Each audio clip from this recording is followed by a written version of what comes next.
Praise the lord. దేవుని పరిశుద్ధ నామానికి మహిమ కలుగును గాక. అనుదిన దైవ కృపా కార్యక్రమం ద్వారా ఈ దినం దేవుని మాటలు వింటున్న దేవుని బిడ్డలు ఆత్మీయులైన మీ అందరికీ ప్రత్యేకమైన వందనాలు తెలియపరుస్తున్నాం. దేవుడు మిమ్మల్ని దీవించును గాక.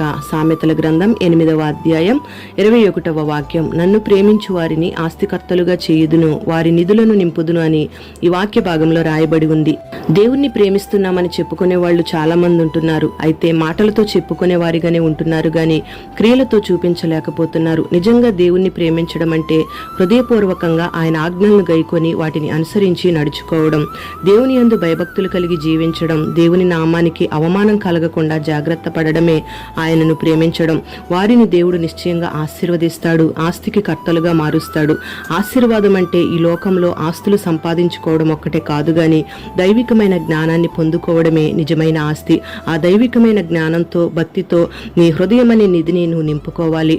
ఆ దైవికమైన జ్ఞానం ఉంటేనే ఈ లోకంలో పాపాన్ని అసహించుకుని పరిశుద్ధంగా బ్రతకగలుగుతావు, దేవుని చిత్తాన్ని నెరవేర్చగలుగుతావు, భూలోక సంపదతో దీవించబడతావు, పరలోక సంపదతో కూడా ఆశీర్వదించబడతావు. మరి దేవుణ్ణి ప్రేమించి ఈ మాటలు వింటున్న నిన్ను దేవుడు ఆయన ఆజ్ఞల మార్గంలో నడిపించి ఆస్తికర్తనుగా దేవుడు నిన్ను మార్చునుగాక. నీ నిధులను దేవుడు నింపునుగాక.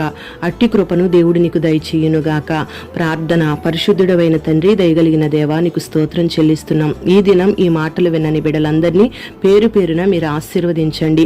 నిన్ను ప్రేమించే మనసును ప్రతి ఒక్కరికి మీరు దయచేయండి. ఆస్తికి కర్తలుగా నీ బిడ్డలు మార్చబడేటట్లుగా మీరు సహాయము చేయండి. భూ సంబంధమైన ఆశీర్వాదాలు, పరసంబంధమైన ఆశీర్వాదాల చేత నీ బిడ్డల్ని మీరు దీవించమని వేడుకుంటున్నాం. ఈ లోకాన్ని, పాపాన్ని అసహించుకుని నిన్ను ప్రేమించి నీ దైవికమైన జ్ఞానంతో నడిపించబడేటట్లుగా నీ బిడ్డలకు విశేషమైన కృపనిచ్చి ఈ మాటలు వింటున్న బిడ్డలందరినీ దీవించమని వేడుకుంటూ యేసు నామములో అడుగుచున్నాము తండ్రి. ఆమేన్.